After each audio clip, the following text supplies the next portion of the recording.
जोंनि थाखाय बरायथाव आरो जों बरायगासिनो दं। जों मोजां मोनदों मैया राय होदों गुवाहाटी हाइकर्टआ मैयानि दिनाव राय होदों जे सरनिया जनगोष्ठीफ्रा कुनु पद्धति जोंनि जनजाति मर्यादाखौ मोननाय नंला बे रायखौ होदों। बिनि थाखायनो जों वेलकाम खालामो गुवाहाटी हाइकर्टनि रायखौ आरो लोगोसे बे 10 बोसोराव नवसरनिया जोंनि 5 नं लकसभा समष्टिखौ दखल खालामनानै जि धरने जोंनि ट्राइबेल मानसिखौ बन्चित खालामबाय, जोंनि मोनथाय जोंनि अधिकारखौ गासिबो थेर बेथेर खालामनानै बिथाङा थगायनानै जि धरने सुजुग सुबिदा लादों बेखौ निस्सय आयेना बिसार खालामगोन आरो आयेन मथे बिथाङा दन्दनीय जागोन। बेखौ जों वेलकाम खालामो। लोगोसे जाय व्यक्तिफ्रा नवसरनि बिरुद्धे आरो सरनिया मोननि जातिफोरनि बिरुद्धे हाइकर्टआव पिआइएल होदोंमोन बिथांमोननिसिम जों धन्यबाद जों होगोन। आरो लोगोसे दा बर्तमान दावरा देख्रेब नार्जारी बिथाङा जेलाव दं, बिथांखौ आङो धन्यबाद होगोन। जोंना जन्दरलाल सार, दावरा देख्रेब नार्जारी बिथांमोननि नाजानायावनो दिनै जों फिथाइखौ मोनजाबाय।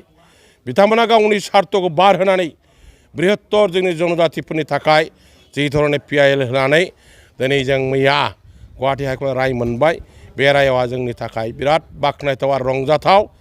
दिनैनिफ्राय आरो फैगोन बोसोराव जितु जोंना लकसभा समष्टिनि बिसायख'थि जानो थांगासिनो दं, बेवहाय कुनु धरननि 2 नाम्बारि एसटिफ्रा दारायनो मोननाय नंला। पियरलि जोंनि एसटि जनगोष्ठीफोरनिफ्राय दारायगोन।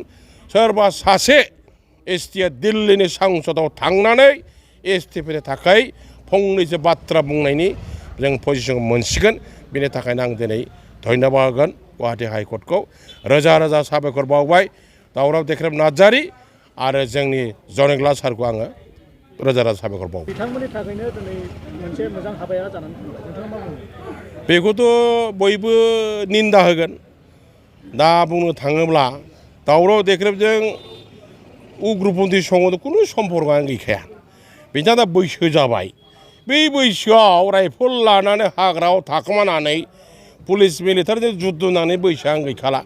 एकदम मिसा नंखाय खाथार। बेखौ जाम्बा जाम्बिबो बुजिगोन जे आसाम सरकारा फान्दायनानै जोंनि ट्राइबेल जनगोष्ठीनि गोहो बोलोखौ फोराननायाव अहरह नाजाग्रा सासे, बेखौबो जब्द खालामखानांगौ होननानै बे हाबाफारियाव गोग्लैनाय सासे बिथाङाबो।